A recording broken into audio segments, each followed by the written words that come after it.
हमारे स्वर्गीय पिता प्रभु जी, हम आपको धन्यवाद देते हैं प्रभु। अभी तक आपने संभाला परमेश्वर, आपकी भलाइयों के लिए धन्यवाद देते हैं प्रभु।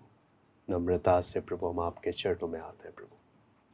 आपका वचन सीखने के लिए जब हम जा रहे हैं प्रभु, प्रभु आपकी उपस्थिति हम चाहते हैं। हम एक एक को प्रभु आप सिखाएं, अपने वचन को हम एक एक को खोल कर दें प्रभु। समझने के लिए प्रभु आप सहायता करें। आए कि सारी बातों को प्रभु मैं आपके हाथ में सौंपता हूँ। सारा आदर महिमा केवल हम आपको देते हैं। प्रार्थना प्रभु यीशु मसीह के नाम से मांगते हैं, आमीन। मैं परमेश्वर का धन्यवाद देता हूँ। प्रभु ने हमें एक एक को फिर से एक बार इकट्ठा होने का एक मौका दिया। बीते समय में हम लोग जो अंतिम सप्ताह के बारे में हम लोग सीख रहे थे, उसी से संबंधित बातों को हम परमेश्वर के वचन से हम लोग देखेंगे। बाइबल मैं आपके सामने कुछ चित्र दिखाना चाहूँगा जो बाइबल से रिलेटेड, ताकि जो अभी तक हम लोग देखते आए, जैसे हमने कल परमेश्वर के वचन में सीखा कि मसीह मुख्य विषय है। तो जब हम पूरे बाइबल को जब हम तस्वीर में देखते हैं, स्टार्टिंग से हम लोग देखेंगे। उस चित्र को मैं आपके सामने दिखाना चाहूँगा ताकि हम लोग कुछ बातें, आप में से बहुतों को मालूम है, लेकिन जिसको नहीं मालूम उनके सामने मैं उन चित्रों को दिखाकर हम लोग देखकर हम लोग परमेश्वर के वचन में हम लोग आगे बढ़ेंगे, ताकि हम लोग अभी कुछ बातें परमेश्वर के वचन से जो हम देखेंगे प्रभु यीशु मसीह के अंतिम सप्ताह के विषय में जो मुख्य बातें हैं। तो भविष्यवाणी में हम लोग हमने देखा अभी तक एक एक घटनाओं के साथ साथ हम भविष्यवाणी के विषय में भी हम परमेश्वर के वचन में देखेंगे। हम लोग एक एक पहले हम लोग देखते जाएंगे। बाइबल की कुछ बातें हैं, आप में से बहुत जानते हैं, जो नहीं जानते तो यहाँ पर आप ये जब देखते हैं तो हम लोग इस चित्र में क्या है, पुराना नियम और नया नियम। जैसे हमने कल हमने देखा, परमेश्वर का वचन सीखा कि पुराना नियम और नया नियम दोनों में हम प्रभु यीशु मसीह को देखते हैं।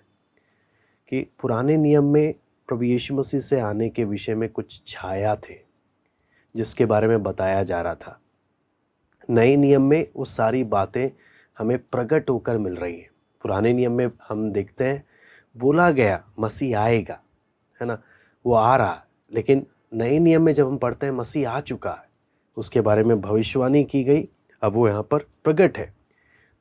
पुराने नियम में मसीह एक छाया के रूप में है, नए नियम में वो हमारे सामने है।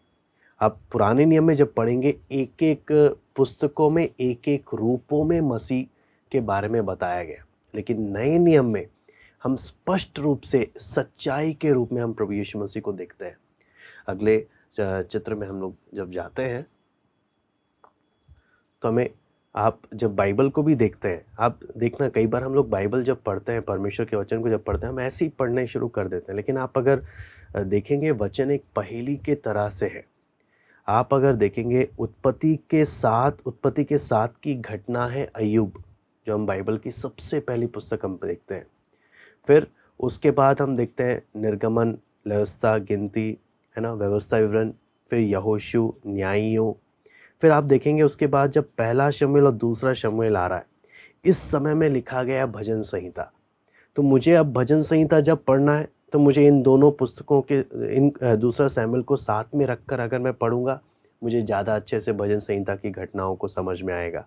ऐसे ही आप पहला राजा अगर आप देखेंगे, पहला राजा के समय में क्या क्या लिखा गया है, श्रेष्ठ गीत है, नीति वचन है, सबोपदेशक है। आप दूसरा इतिहास में आप देखेंगे, पहला शमूएल दूसरा शमूएल के साथ में पहला इतिहास है। फिर पहला राजा दूसरा राजा के साथ में दूसरा इतिहास है। आप देखेंगे दूसरे इतिहास में ये सारे नबी लोगों का आपको देखेंगे, यशाया, यर्मिया, होशे, योएल, आमोस, उबद्या, योना, मीका, नहूम, हबक्कुक, सपन्या। बाइबल की ये सारी नबियों की घटनाएं इस समय पीरियड की हैं। फिर आप देखेंगे बीच में हम जब वचन में हम पढ़ते हैं 70 साल की बंधुआई इजराइल लोग जब जाते हैं, उस समय में ये 3 पुस्तकें हम देखते हैं, विलाप गीत, यहेजकेल, दानिएल। फिर हम एजरा के समय में हम देखते हैं कि हग्गई और जकरिया है। एस्तर और नहम्याह के समय में मलाकी को देख रहे हैं।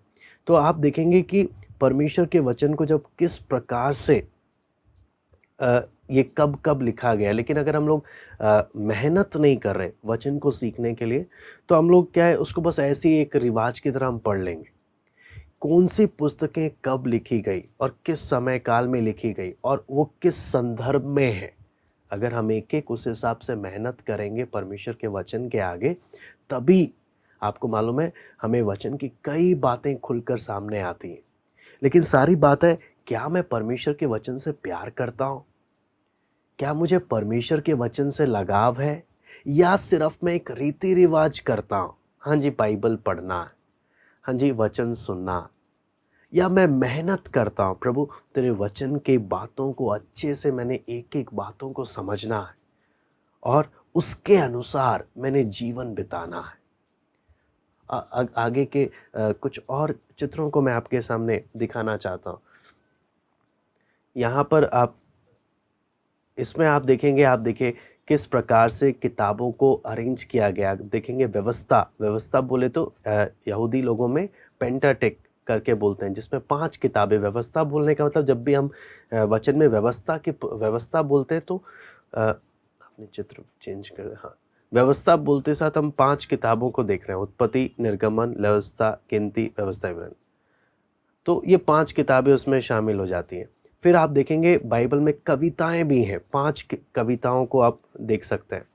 अय्यूब, भजन संहिता, नीति वचन, सबोपदेशक, श्रेष्ठ गीत, इनको कविताओं के रूप में अरेंज किया गया। फिर बाइबल में ऐतिहासिक पुस्तक हैं जो वास्तव में ऐतिहासिक हैं। यहोशू से लेकर आप एस्तर तक जब आप पढ़ते हैं, ये पूरे इतिहास की पुस्तकें हैं। फिर हम देखते हैं भविष्यवाणी की भी पुस्तकें हैं, है ना, बड़े नबी, छोटे नबी।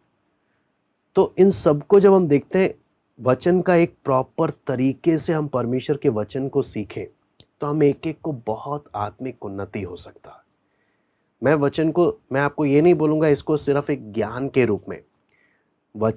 हम वचन को ही अगर सही तरीके से हम लोग सीखें। अब नए नियम में भी जब हम जाते हैं, नए नियम का चित्र जब हम देखते हैं, तो आप देखेंगे वहाँ पर भी कुछ आप देखेंगे सुसमाचार की पुस्तकों को 4 भाग में ऐसे है। लेकिन नए नियम में आप देखेंगे इतिहास की पुस्तक भी है। प्रेरितों की पुस्तक, प्रेरितों की किताब, आप जब प्रेरितों के काम की किताब, यहाँ पर आप जब देखेंगे परमेश्वर के वचन में, तो हमें एक बात स्पष्ट होता है, अगर प्रेरितों के काम की पुस्तक नहीं होती तो यूहन्ना के बाद सीधा रोमियो आ जाता। तो लोगों को समझ आना ही नहीं था कि यूहन्ना के बाद अचानक से ये रोम की कलीसिया कहाँ से आ गई। ये पत्रियों को समझने के लिए प्रेरितों का काम है। प्रेरितों के काम को अगर हम देखेंगे तो हमें पत्रियां थोड़ा समझ में आने लगेंगी। और फिर आप देखेंगे इसमें भविष्यवाणी है। भविष्यवाणी का नए नियम में हम कौन सा देखते हैं? प्रकाशित वाक्य।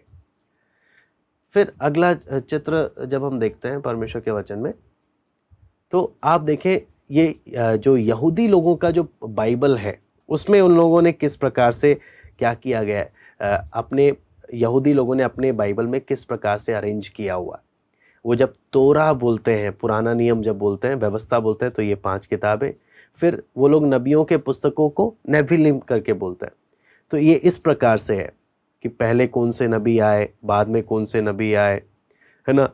फिर आप समझना, प्रभु यीशु मसीह ये पुस्तकें पढ़ा है। प्रभु यीशु मसीह यानी बोले तो यहूदियों का बाइबल यीशु मसीह ने पढ़कर नए नियम में अपने सेवकाई के दौरान पूरी सेवकाई की है। तो उन लोगों का बाइबल किस प्रकार से अरेंज था, उन लोगों की बाइबल किस प्रकार से थी, उनमें कैसे कैसे कैटेगरीज हैं, वो आप देख सकते हैं। फिर आगे जब हम लोग परमेश्वर के वचन में अगला चित्र जब हम देखते हैं, तो उसमें आप देखेंगे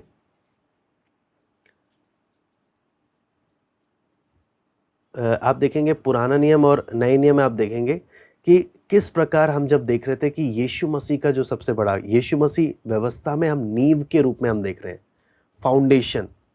इतिहास में प्रिपरेशन। पुराने नियम का जो व्यवस्था की पुस्तक है वो क्या बता रही है? मसीह। अगर हमने एक ने यीशु मसीह को अच्छे से समझना है, ये थोड़ा सा चित्र सही से नहीं आपके सामने हम दिखा पा रहे हैं, लेकिन इसमें जब हम घटना को जब हम सीखने की बात को जब हम देखते हैं, व्यवस्था जब आप देखते हैं पूरे बाइबल से हम यीशु मसीह को किस प्रकार से समझ सकते हैं। व्यवस्था क्या बता रहा है? व्यवस्था यीशु मसीह को अच्छे से जानने के लिए एक अच्छा नींव है। इतिहास क्या बता रहा है? यीशु मसीह के आगमन की तैयारी, कविताएं यीशु मसीह के बारे में, नबियों की पुस्तकें, यीशु मसीह के आने का इंतजार, सुसमाचार की। जैसे ही हम नए नियम में आप देखना, आप सोचकर देखिए, पूरा पुराना नियम यीशु मसीह की ओर फोकस कर रहा है अगर हम उस तरीके से पढ़ें। लेकिन कई बार हमारा पढ़ने का ढंग कुछ और ही होता है, फिर हमें मसीह तो दिखता ही नहीं है। लेकिन अगर आप देखें, ये पूरा पुराना नियम यीशु मसीह की तैयारी के बारे में, ताकि आप और मैं, बाइबल में पुराना नियम क्यों दिया गया? ताकि आप और मैं प्रभु यीशु मसीह को अच्छे से समझ सके।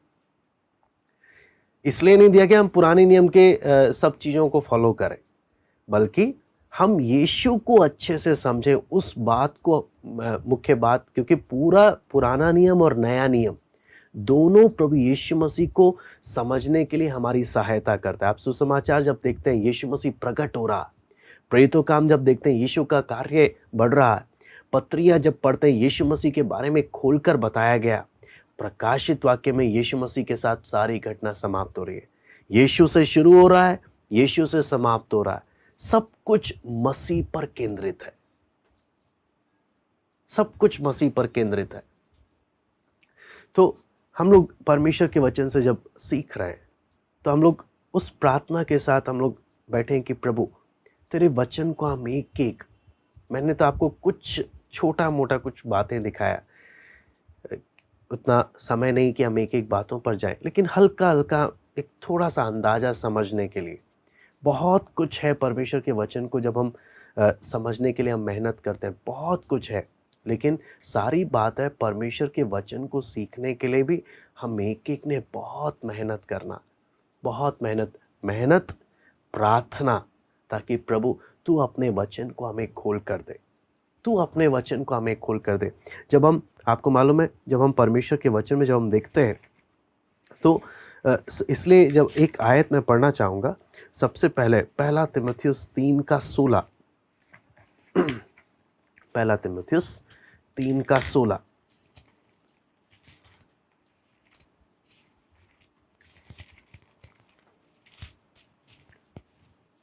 यहाँ पे लिखा है, इसमें संदेह नहीं कि भक्ति का भेद गंभीर है, अर्थात वह जो शरीर में प्रकट हुआ, आत्मा में धर्मी ठहरा, स्वर्गदूतों को दिखाई दिया, अन्य जातियों में उसका प्रचार हुआ, जगत में उस पर विश्वास किया गया और महिमा में ऊपर उठाया गया। जब हम यहाँ पर परमेश्वर के वचन में जब हम देखते हैं, वचन साफ साफ क्या बोलता है? ये भक्ति का भेद गंभीर है। अंग्रेजी में जब देखते हैं, एक बात लिखा है, गॉड मैनिफेस्ट इन फ्लेश, यानी कितना, आपको मालूम है कितना हैरानी का बात, जब एक व्यक्ति उस बात को मनन करता है, मेरा सृष्टिकर्ता मानव जाति के इतिहास में खुद इंसान बनकर चला, मेरा सृष्टिकर्ता, हाँ, मेरे लिए आया, मेरे लिए उसने सब कुछ किया। बोलते ये एक भक्ति का भेद एक गंभीर है, एक बहुत ही आश्चर्यजनक बात है जब एक व्यक्ति मनन करता कि मेरे लिए परमेश्वर ने किया क्या। हम जब यहाँ पर अब परमेश्वर के वचन से भविष्यवाणी के बारे में हम लोग अंतिम सप्ताह, यीशु मसीह से संबंधित बहुत सी भविष्यवाणियाँ हैं, लेकिन अंतिम सप्ताह की भविष्यवाणी को हम प्रार्थना पूर्वक हम लोग देखेंगे, ताकि हम लोग उस बात को और अच्छे से हम लोग समझें। क्योंकि आपको मालूम है, नए नियम में जब हम देखते हैं, प्रेरित लोग जब इस्राएलियों में यीशु मसीह के जाने के बाद जिस दो बातों को सबसे ज़्यादा लोगों के सामने रखते थे, तो दो बातें थी। वो था यीशु मसीह का पुनरुत्थान, यहूदियों के सामने हमेशा रखते थे, यहूदियों के सामने कि यीशु मरे हुए में से जी उठा है, पहला बात। दूसरा, इसके बारे में पहले से ही भविष्यवाणियां की गई थी और एक एक भविष्यवाणियां प्रभु यीशु मसीह में पूरी हो रही हैं। आपको मालूम है दुनिया में बहुत सारे लोग हैं जो दावा करते हैं इसके बारे में भी भविष्यवाणी हुआ, इसके बारे में भी भविष्यवाणी हुआ। लोग तो हमारे प्रधानमंत्री जी के बारे में भी कुछ साल पहले लोगों ने बोला कि उनके बारे में कहीं पर किसी ने भविष्यवाणी किया। तो भविष्यवाणी कहने पे बहुत लोग बहुत कुछ बोलते हैं, आपको मालूम है बहुत बोलते हैं। लेकिन जब हम बाइबल में प्रभु यीशु मसीह की भविष्यवाणी के बारे में जब हम पढ़ते हैं, बहुत अंतर है। बाकी लोगों के कहने की भविष्यवाणी और प्रभु यीशु मसीह की भविष्यवाणियों में, प्रभु यीशु मसीह से संबंधित भविष्यवाणी में जमीन आसमान का अंतर है, जमीन आसमान का अंतर है। इसलिए जब हम परमेश्वर के वचन में पढ़ते हैं तो आपको मालूम चलेगा पुराने नियम में जो भविष्यवाणियां हैं, आपको मालूम है यीशु मसीह के जन्म से हजारों साल पहले लिखी गई हैं और बोली नहीं गई हैं, लिखी गई हैं। मैं आपको बार बार बोलता हूं, बोली नहीं गई। बहुत से लोग बोलते हैं कि ऐसा कहा गया था, लेकिन किसी के पास रिटन रिकॉर्ड नहीं होता। कई लोगों का तुक्का किसी में फिट हो जाता है, उसको हम बोलते हैं कोइंसिडेंस। लेकिन जब हम भविष्यवाणी बोलते हैं तो बहुत सारे लोग भविष्यवाणी करने से भी, कई आज के ज़माने में आप देखेंगे बहुत से लोग बहुत भविष्यवाणियाँ करते हैं। और बहुत सी भविष्यवाणियाँ इन अंतिम समय में अगर आप देखेंगे, आज कोरोना के समय में भी लोग बहुत सी भविष्यवाणियाँ कर रहे हैं, मसीह जगत में भी। और कई लोगों ने बोला कि मैं देख रहा हूँ कि ये कोरोना ख़त्म हो रहा है, अप्रैल के महीने में 18 तारीख तक कोरोना ख़त्म हो जाएगा। जब ख़त्म नहीं हुआ तो मुंह बंद हो गया।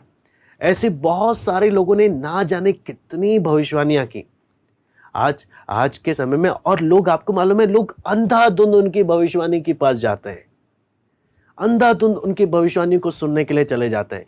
कुछ लोग अपना भविष्य जानने के लिए, अपने हाथ की रेखाओं को समझने के लिए लोगों के पास जाते हैं।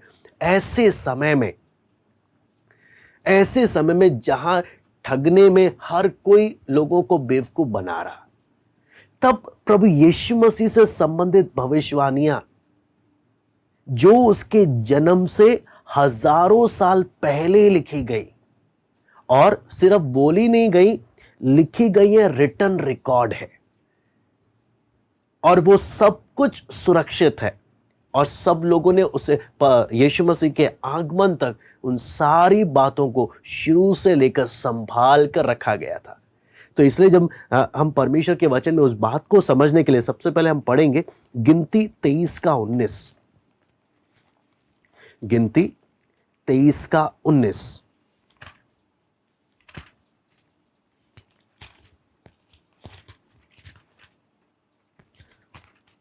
यहां पर जब हम परमेश्वर के वचन में पढ़ते हैं, यहां पे लिखा है, ईश्वर मनुष्य नहीं कि झूठ बोले, और ना वो आदमी है कि वह अपनी इच्छा बदले। क्या जो कुछ उसने कहा उसे ना करे? क्या वो वचन देकर उसे पूरा ना करे? मैं दोबारा से पढ़ना चाहूंगा। ईश्वर मनुष्य नहीं कि झूठ बोले, और ना वो आदमी है कि अपनी इच्छा बदले। क्या जो कुछ उसने कहा उसे ना करे? क्या वो वचन देकर उसे पूरा ना करे? यहां पर हम परमेश्वर के वचन में जब देखते हैं, साफ साफ वचन में लिखा है, परमेश्वर इंसान नहीं कि वो झूठ बोलेगा। आपको मालूम है, जब एक एक वचन को जब हम मनन करते हुए आते हैं, एक गंभीर बात है। अगर उसने अब तक जो बोला अगर वो सच है, तो आगे की बात जो उसने बोला वो भी सच है। ये उस समय उसने बोला कि परमेश्वर मनुष्य नहीं कि वो झूठ बोले। परमेश्वर को इंसान नहीं समझना, परमेश्वर को इंसान नहीं समझना, वो झूठ नहीं बोलता। और ना वो इंसान है कि अपनी इच्छा बदल दे। कि हम लोग क्या बोलते हैं, हम किसी से बोलते हैं हाँ मैं आ रहा हूं, फिर हम बाद में फोन करके बोलते हैं नहीं मैं नहीं आ रहा, कुछ काम पड़ गया, मैं नहीं आ रहा।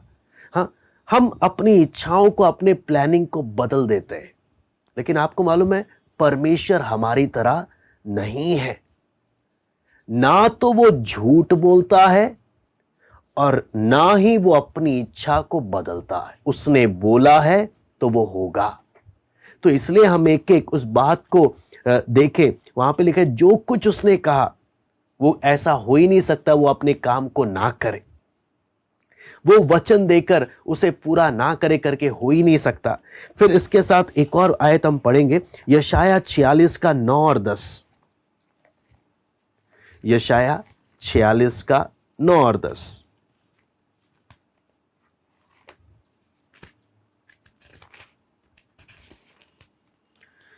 यहां पे लिखा है, प्राचीन काल की बातें स्मरण करो जो आरंभ ही से है, क्योंकि परमेश्वर मैं ही हूं, दूसरा कोई नहीं।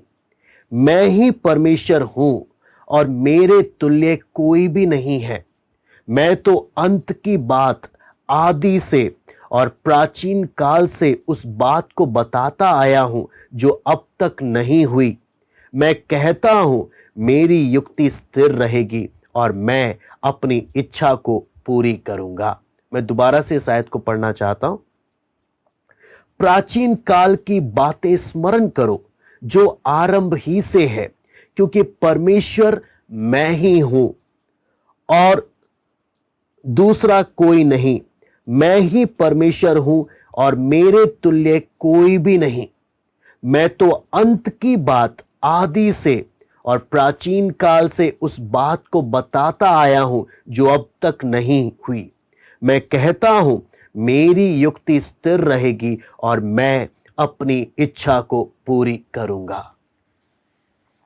यहां पर जब हम परमेश्वर के वचन को देखते हैं, कितना स्पष्ट परमेश्वर बोलता, मैं परमेश्वर हूं, मेरे तुल्य और कोई नहीं, मेरे अलावा और कोई नहीं। मैंने जो बोला है वो पक्का होगा और मैं दुनिया के अंत की बात मैं शुरू से ही बताते आया हूं। परमेश्वर जब काम करता है, हाँ, परमेश्वर सर्वज्ञानी होने का चिन्ह क्या है?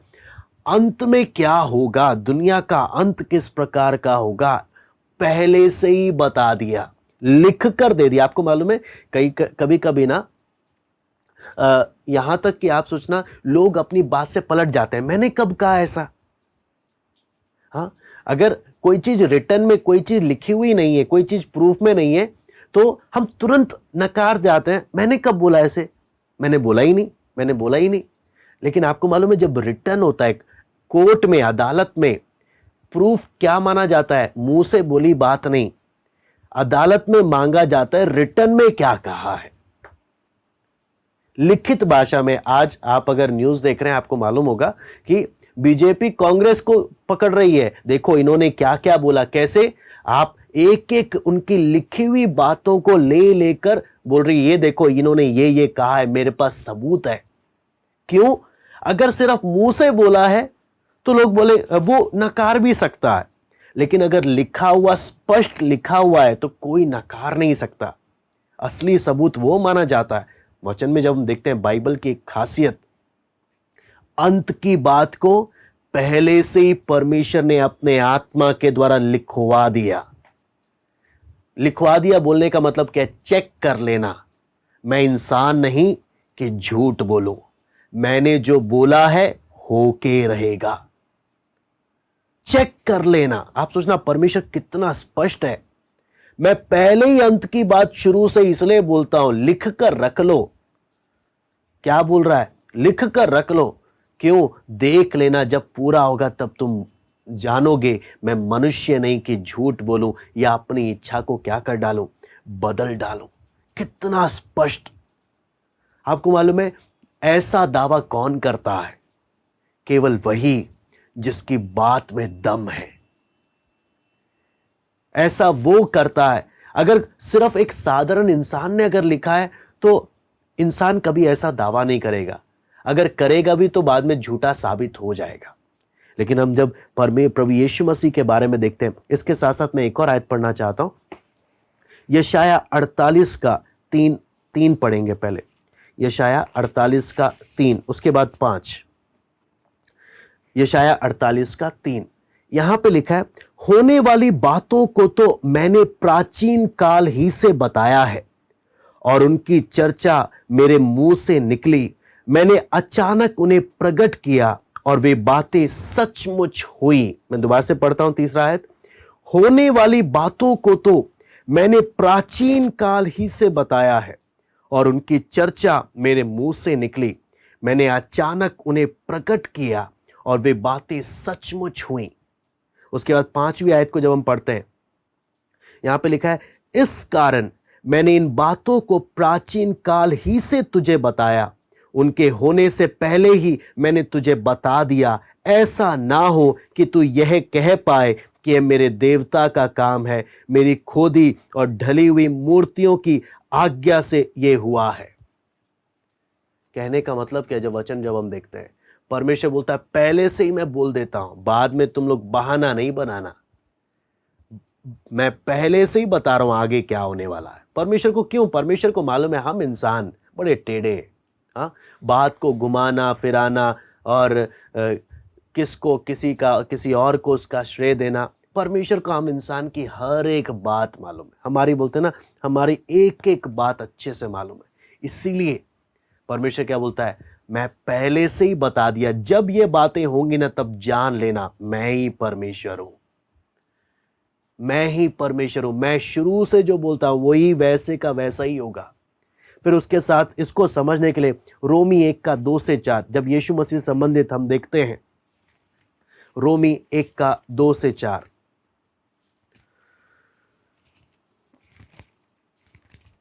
यहां पे लिखा है, जिसकी उसने पहले ही से अपने भविष्यद्वक्ताओं के द्वारा पवित्र शास्त्र में अपने पुत्र हमारे प्रभु यीशु मसीह के विषय में प्रतिज्ञा की थी।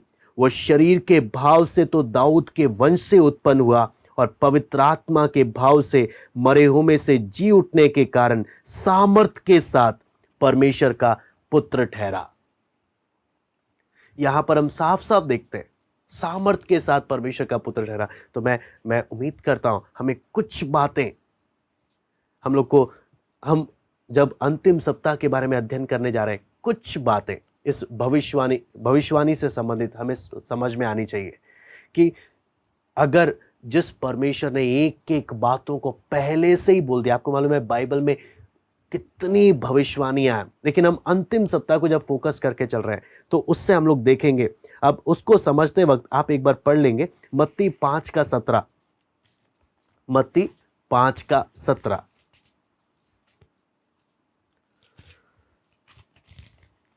यहां पे लिखा है, यह ना समझो कि मैं व्यवस्था या भविष्यद्वक्ताओं की पुस्तकों को लोप करने आया हूं, लोप करने नहीं परंतु पूरा करने आया हूं।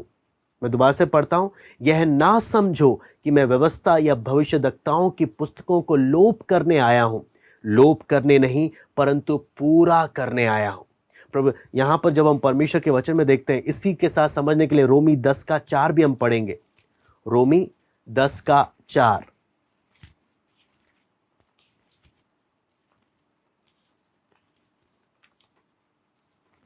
रोमियो 10:4, यहां पे लिखा है, क्योंकि हर एक विश्वास करने वाले के लिए धार्मिकता के निमित्त मसीह व्यवस्था का अंत है। मैं दोबारा से पढ़ता हूं, क्योंकि हर एक विश्वास करने वाले के लिए धार्मिकता के निमित्त मसीह व्यवस्था का अंत है।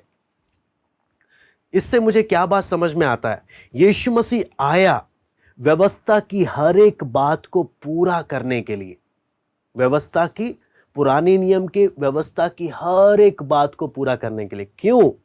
ताकि जब मैं प्रभु पर विश्वास करूं, पुराने नियम की व्यवस्था, पुराने नियम के कानून और नियम मेरे लिए खत्म हो गए, पुराने नियम के कानून मेरे लिए समाप्त हो गए। इसलिए यहां पे साफ साफ लिखा है, मसीह व्यवस्था का अंत है, मसीह व्यवस्था का अंत है। पुराने नियम यीशु मसीह में पूरा खत्म हो रहा है, यीशु मसीह के द्वारा पुराना नियम पूरा क्या हो रहा है, व्यवस्था, पुराने नियम की व्यवस्था पूरी कंप्लीट हो रही है, क्योंकि व्यवस्था यीशु मसीह की ओर इशारा कर रहा था कि यही है वो मेमना, यही है वो व्यक्ति जो पूरे इंसान का सारा कीमत चुका सकता। और यीशु मसीह ने कीमत चुकाकर हर एक विश्वास करने वालों के लिए व्यवस्था, पुराने नियम की व्यवस्था, मसीह जो कोई मसीह पर विश्वास करता है उनके लिए व्यवस्था क्या हो गया, समाप्त हो गया, पुराने नियम का। इसलिए आप अगर पढ़ेंगे इब्रानियों 10 का 7, इब्रानियों 10 का 7, यहां पे लिखा क्या है? यहां पे लिखा है, तब मैंने कहा, देख मैं आ गया हूं, पवित्र शास्त्र में मेरे विषय में लिखा हुआ है, ताकि हे परमेश्वर तेरी इच्छा को पूरी करूं। मेरे विषय में लिखा गया, यीशु मसीह साफ साफ बोलता है, मेरे विषय में पवित्र शास्त्र में क्या किया गया?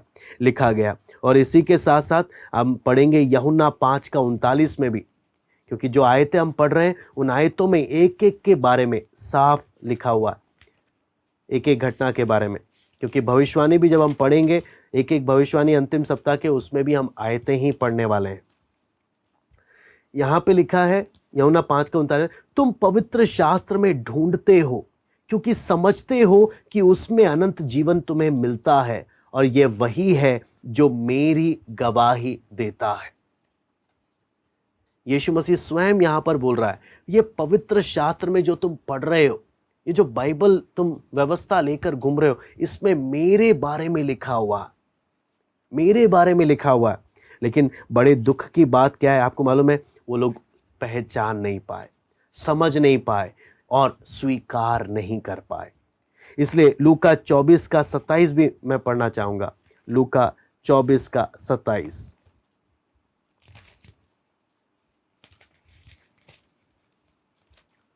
यहां पे लिखा है, तब उसने मूसा से और सब भविष्यद्वक्ताओं से आरंभ करके सारे पवित्र शास्त्र में से अपने विषय में लिखी बातों का अर्थ उन्हें समझा दिया। इसके साथ 44 भी पढ़ते हैं, इसी का 44।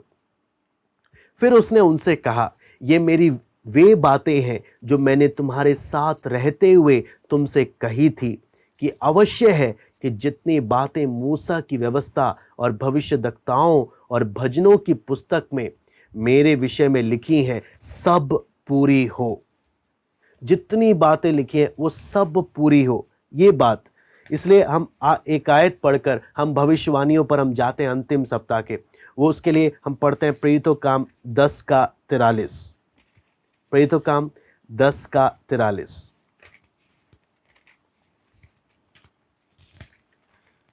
यहां पे हम जब पढ़ते हैं, यहां पे लिखा है, उसकी सब भविष्यद्वक्ता गवाही देते हैं कि जो कोई उस पर विश्वास करेगा उसको उसके नाम के द्वारा पापों की क्षमा मिलेगी।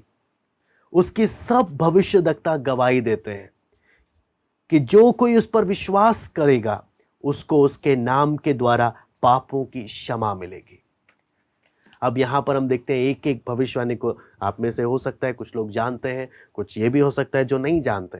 तो हम लोग यहाँ पर जब हम देखते हैं अंतिम सप्ताह के बारे में, जब हम देखते हैं तो आपको मालूम है पुराने नियम में यीशु मसीह के जन्म के हजारों साल पहले जो भविष्यवाणी किया गया, हाँ, उसमें नए नियम में से हम में से बहुत लोगों ने नए नियम पढ़ा है, तो मैं ज़्यादा नए नियम में नहीं जाऊँगा। मैं पुराने नियम की भविष्यवाणी को हम लोग देखेंगे और हम देखेंगे किस प्रकार से वो एक एक घटना प्रभु यीशु मसीह के जीवन में पूरा हो रहा है, किस प्रकार से। सबसे पहले हम देखते हैं अंतिम सप्ताह में हम जब पढ़ते हैं, वहाँ पे लिखा है, वहाँ पे जब हम देखते हैं ये उसके लिए आप पढ़ लीजिएगा। हम पढ़ते हैं भजन संहिता 41 का 9, भजन संहिता 41 का 9। यहाँ पे लिखा है, मेरा परम मित्र जिस पर मैं भरोसा रखता था, जो मेरी रोटी खाता था, उसने भी मेरे विरुद्ध लात उठाई है। आपको मालूम है जब हम इस आयत को जब हम पढ़ते हैं तो ये किसके बारे में कहा गया? आपको मालूम है भजन संहिता जब हम इस एक पुराने नियम को जब पढ़ते हैं ना, पूरा परमेश्वर के दिल की बातों को भी यहाँ पर खोलकर लिखा है। मेरा परम मित्र, यीशु मसीह यहूदा को क्या बोलता है आपको मालूम है? किसके बारे में? यहूदा इस्करियोती के बारे में लिखा है। बोलता है मेरा परम मित्र, मैंने इसे अपना दोस्त बनाया। यहूदा इस्करियोती को मैंने अपना दोस्त बनाया। हाँ, लिखा है मेरा परम मित्र जिस पर मैं भरोसा रखता था, जो मेरी रोटी खाता था, मेरे साथ बैठकर खा रहा, उसने भी मेरे विरुद्ध लात उठाई है। फिर इसके साथ साथ 55 का 12 से 14 हम पढ़ते हैं। 55 का 12 से 14, यहां पे लिखा है, जो मेरी नाम धराई करता है वो शत्रु नहीं था, नहीं तो मैं उसको सह लेता। जो मेरे विरुद्ध बड़ाई मारता है वो मेरा बैरी नहीं तो मैं उससे छिप जाता। परंतु वो तो तू ही था, जो मेरी बराबरी का मनुष्य, मेरा परम मित्र और मेरी जान पहचान का था। हम दोनों आपस में कैसे मीठी मीठी बातें करते थे। हम भीड़ के साथ परमेश्वर के भवन को जाते थे।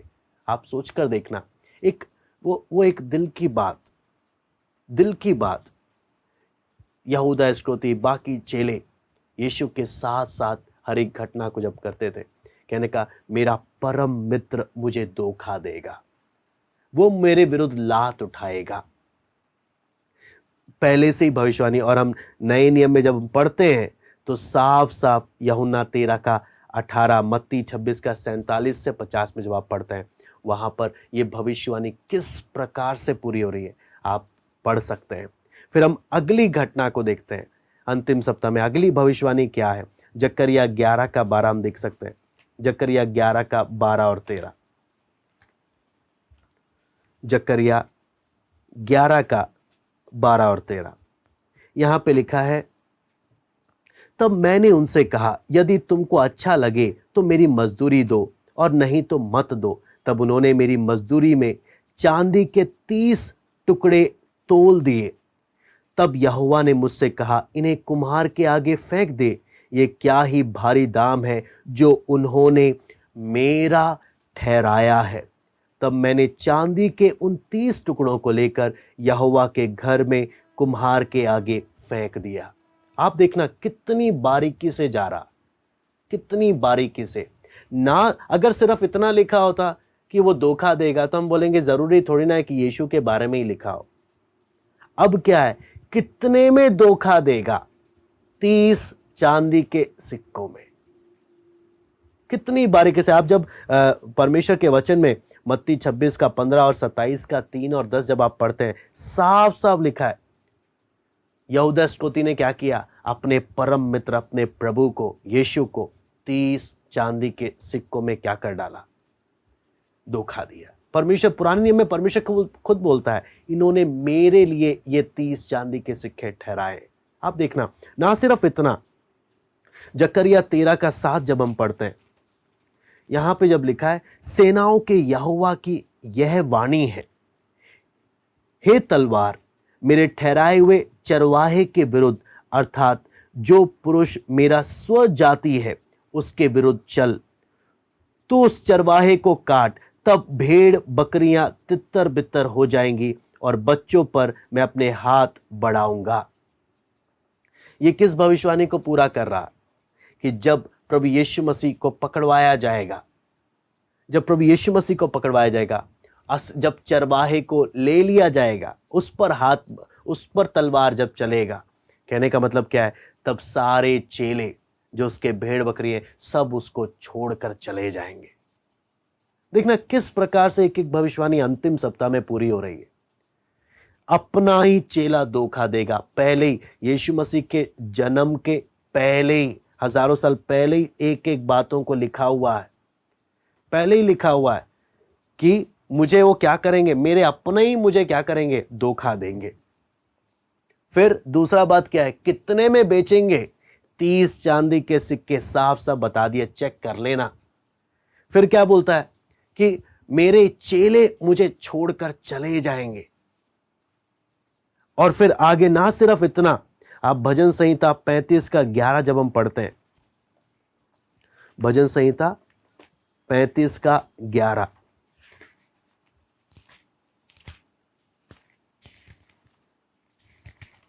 यहां पे लिखा है, झूठे साक्षी खड़े होते हैं और जो बात मैं नहीं जानता वही मुझसे पूछते हैं। यानी मेरे विरुद्ध झूठे आरोप, झूठे साक्षी खड़े हो रहे हैं। और 109 का 2 आप पढ़ते हैं, 109 का 2,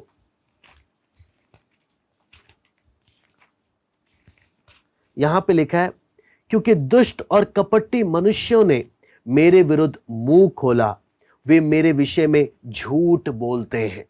आपको मालूम है, जब यीशु मसीह को जब सनहेद्रिन में लेकर आए, हन्ना कैफा सबके पास जब लेकर आए, उस पर कितने झूठे आरोप लगाए गए। आप देखना कैसे कैसे एक एक भविष्यवाणियां पूरी होती जा रही हैं प्रभु यीशु मसीह के। ये सारी भविष्यवाणियां कब लिखी गई? यीशु के जन्म से पहले। एक एक भविष्यवाणी। क्यों हम पुराने नियम में हमने उन आयतों को पढ़ा? परमेश्वर मनुष्य नहीं कि वो झूठ बोले, परमेश्वर इंसान नहीं कि वो झूठ बोले, परमेश्वर क्या मनुष्य नहीं कि वो अपनी इच्छा बदले। जो उसने बोला है वो होकर रहेगा।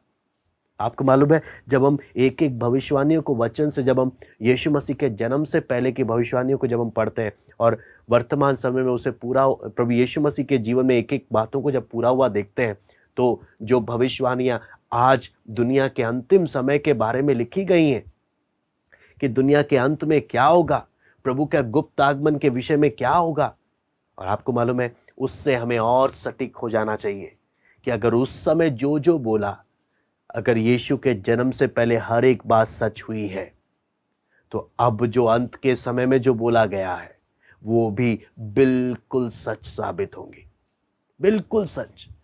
इसे परमेश्वर क्या बोलता है? मैंने पहले ही लिख कर दे दिया है, मैंने पहले ही लिख कर दे दिया है। क्यों लिख कर दे दिया? ताकि तुम जान लो मैं ही परमेश्वर हूं, मेरे अलावा और कोई नहीं है। लेकिन एक व्यक्ति ये भी समझकर अगर फिर भी परमेश्वर के वचन को गंभीरता से ना ले, तो हम सोच नहीं सकते फिर उसका क्या होगा। जब इतना स्पष्ट लिखकर दे दिया गया, आपको मालूम है, फिर आगे जब हम पढ़ते हैं यशाया 50:6 हम पढ़ सकते हैं। यशाया 50:6 यहां पे लिखा है, मैंने मारने वालों को अपनी पीठ और गाल नोचने वालों की ओर अपने गाल किए, अपमानित होने और उनके थूकने से मैंने मुंह ना छिपाया। आपको मालूम है कितना इस बात को जब हम मनन करते हैं, परमेश्वर क्या बोलता, ध्यान से समझना। परमेश्वर खुद बोल रहा है। यहां पे बोलता है, मैंने मारने वालों को अपनी पीठ दिखाई और गाल नोचने वालों की ओर अपने गाल किए जो मुझे नोचे।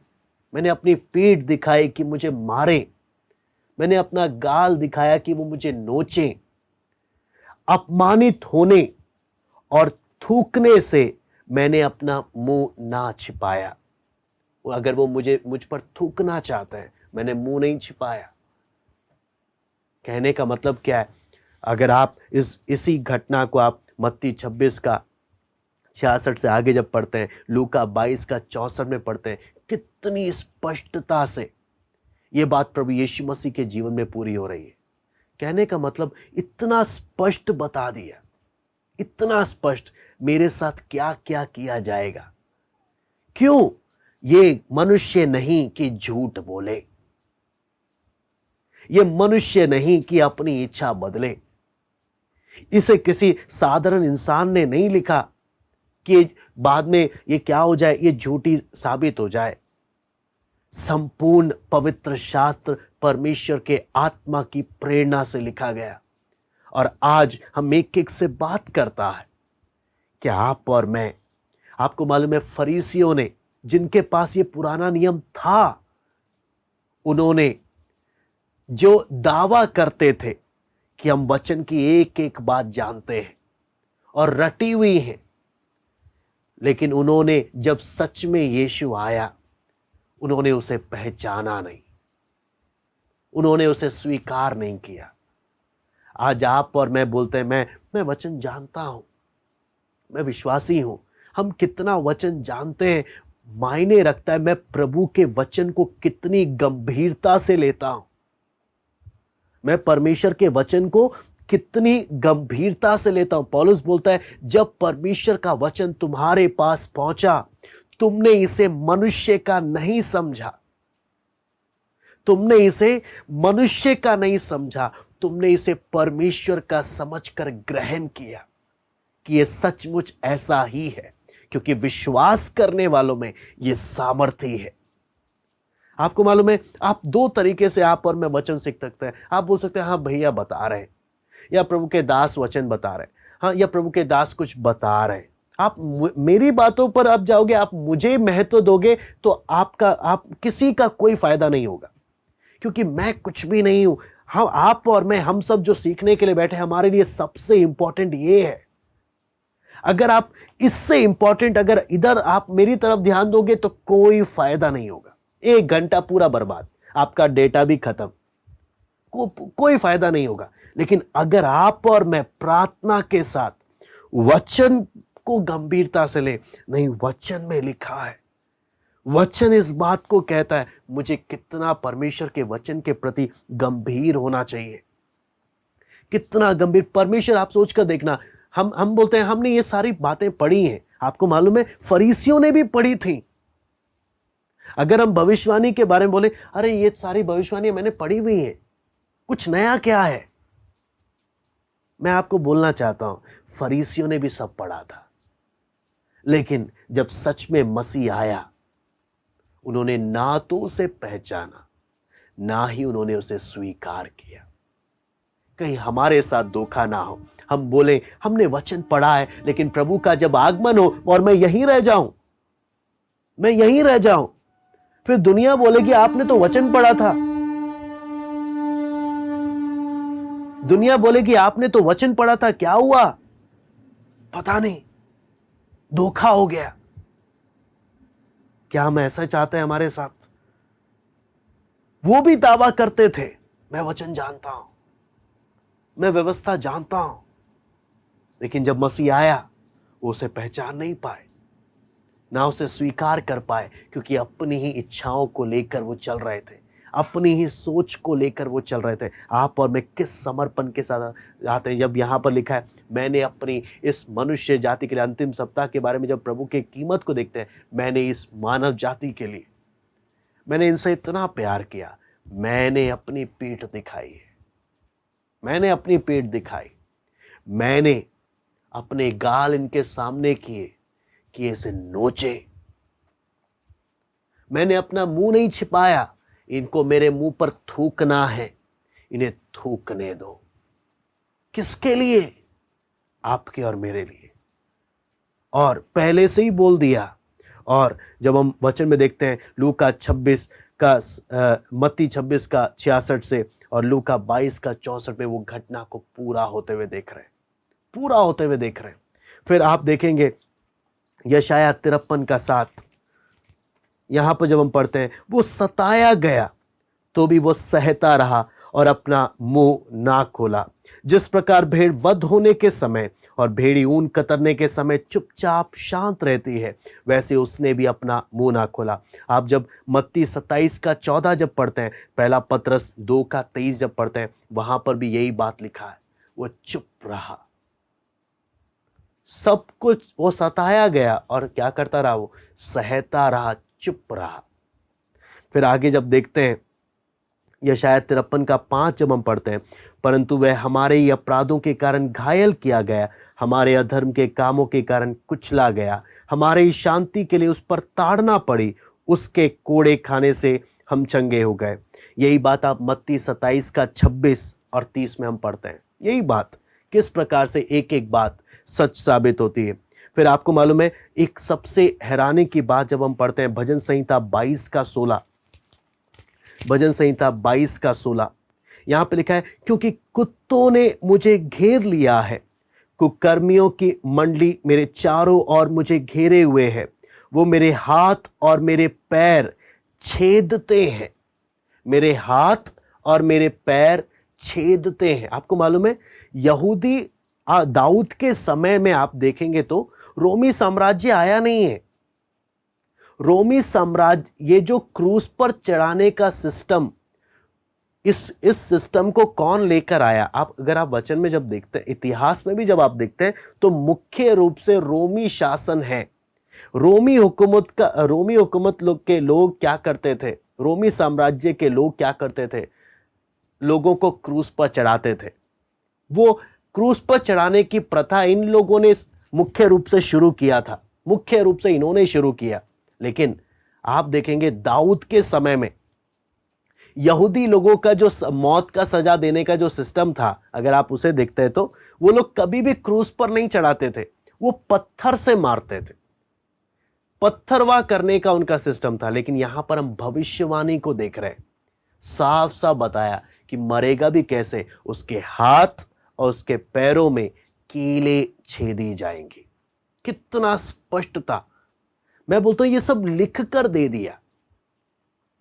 क्या क्या लिख कर दे दिया? मेरा दोस्त धोखा देगा, कितने के लिए? 30 चांदी के सिक्के के लिए। हाँ, फिर उसके बाद जब हम देखते हैं वो क्या होगा, चेले छोड़कर चले जाएंगे, झूठे आरोप लगाए जाएंगे, और क्या होगा, मेरे पीठ पर कोड़े बरसाए जाएंगे, मेरे गाल नोचे जाएंगे, मुझ पर थूका जाएगा और मैं चुप रहूंगा, और कोड़े जो बरसेंगे उसके पीछे हाथ और पैर में कीले छेदी जाएंगे।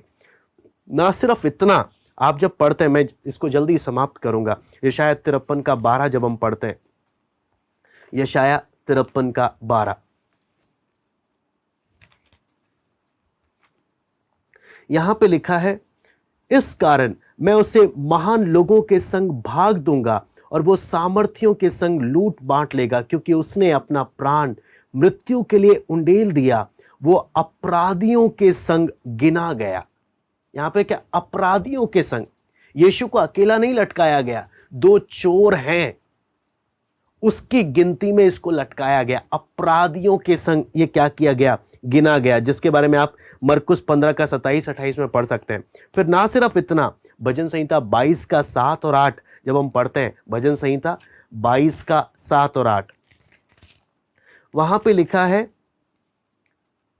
वे सब जो मुझे देखते हैं मेरा ठट्ठा करते हैं और ओंठ बिचकाते और यह कहते हुए सिर हिलाते हैं, अपने को यहोवा के वश में कर दे, वही उसको छुड़ाए। आपको मालूम है यही बात मत्ती 27 का 39 में भी हम पढ़ते हैं। यही बात किस प्रकार से ये वहां पर सच साबित हो रही है।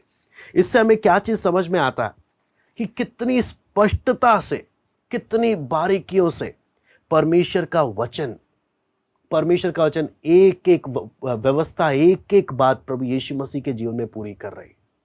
इससे आपको और मुझे, हम आगे नहीं जाएंगे, प्रभु मौका देगा हम कल उसके आगे हम लोग देखेंगे। कहने का मतलब क्या, जब हम एक एक बातों को देखते हैं, परमेश्वर के वचन को हल्के में लेना या परमेश्वर के वचन को मनुष्य का समझना हमारी जिंदगी की सबसे बड़ी भूल होगी। मैं आपको बार बार बोलता हूं, परमेश्वर के वचन को हल्के में लेना, परमेश्वर के वचन को मनुष्य का समझना हमारी जिंदगी की सबसे बड़ी भूल होगी। आपको मालूम है हमारा सोच क्या होना चाहिए? परमेश्वर के वचन के प्रति उतना गंभीर। मेरे जीवन में मुझे सिद्ध होने के लिए परमेश्वर ने एक पुस्तक दिया है, और इस पुस्तक, अपना वचन जब मुझे दिया, इसको मैंने अच्छे से सीखना है और इसके अनुसार जीवन बिताने के लिए, ना इससे दाएं ना इससे बाएं, जैसा लिखा है उसके अनुसार चलने की चौकसी करनी है। अगर हम ऐसा करेंगे, हम कितना बड़ा परमेश्वर का आशीष हमारे जीवन में होगा। क्योंकि वचन में परमेश्वर बोलता है, परमेश्वर क्या बोलता है? मैं मनुष्य नहीं कि मैं झूठ बोलूं। जब हम दुनिया की स्थिति देख रहे हैं, आपको मालूम है साफ साफ हमें जब नजर आता है प्रभु के आगमन कितना निकट है, कितना निकट है। तो हम हम जब एक एक वचन की बातों को जब हम देखते हैं, पहले परमेश्वर ने जो कहा सब सच हुआ, तो अब आगे जो कहेगा वो भी पूरा का पूरा जब सच होगा, तो मुझे कितना, अगर मान लो पहले की अगर पहले की भविष्यवाणियों में अगर एक भविष्यवाणी भी पूरी नहीं हुई या एक भविष्यवाणी भी झूठी हुई, तो मुझे विश्वास करने में ना थोड़ा सा शक आएगा कि वो ना एक भविष्यवाणी सच नहीं निकली थी, क्या पता ये झूठी हो। लेकिन अगर पूरा पहले के समय की एक एक भविष्यवाणी 100% पूरी हुई है, 100%, तो एक गंभीरता से समझने का बात क्या है, आगे भी जो होने वाला है वो भी 100% पूरा होगा। इसलिए क्या है, जो इस बात में सीरियस है वो अपने जीवन को नाश होने से बचा लेगा। वो प्रभु के आगमन के लिए अपने आप को तैयार कर लेगा, वो अपने आप को सिद्धता की ओर जाएगा। लेकिन जो इसे हल्के में लेगा, मुझे आता है, मुझे सब मालूम है, ऐसे ही सोचकर अगर चलेगा, कहीं फरीसियों के साथ जो हुआ धोखा, पुराने नियम के लोगों के साथ जो हुआ धोखा मेरे साथ ना हो जाए। आइए हम प्रार्थना करते हैं। स्वर्गीय पिता प्रभु जी, हम धन्यवाद देते हैं प्रभु, आपका वचन जब हम सीख रहे हैं प्रभु, थोड़ा थोड़ा कर कर, बहुत सारी बातें हैं, हम थोड़ा थोड़ा करके जब हम लोग को आपने सीखने का एक मौका दिया प्रभु, आपसे विनती प्रार्थना करते हैं प्रभु, हमें आपके वचन के प्रति कितना गंभीर होने के लिए प्रभु आप मदद करें। गंभीर होने के लिए, ये मनुष्य का नहीं, किसी इंसान को महत्व नहीं देना प्रभु, आपके वचन को जब आपने हमारे घरों तक अपना वचन पहुंचा दिया प्रभु, जब जिन लोगों के पास वचन नहीं, रोमी पहला अध्याय में लिखा है, उनके पास जब कोई बहाना नहीं है प्रभु, जब हम नलायकों को आपने वचन तक दे दिया लिखकर, हम क्या बहाना बनाएंगे प्रभु? दया कर हम एक एक प्रभु आपके वचन के प्रति गंभीर होते हुए उसके अनुसार जीवन बिताने के लिए प्रभु हम एक एक को सहायता कर। धन्यवाद देते हैं आज की संगति के लिए। आए कि सारी बातों को हम आपके हाथ में सौंपते हैं, सरादर महिमा केवल हम आपको देते हैं। प्रार्थना प्रभु यीशु मसीह के नाम से मांगते हैं, आमीन। सबको जय मसीह की। प्रभु आप सबको आशीष दे।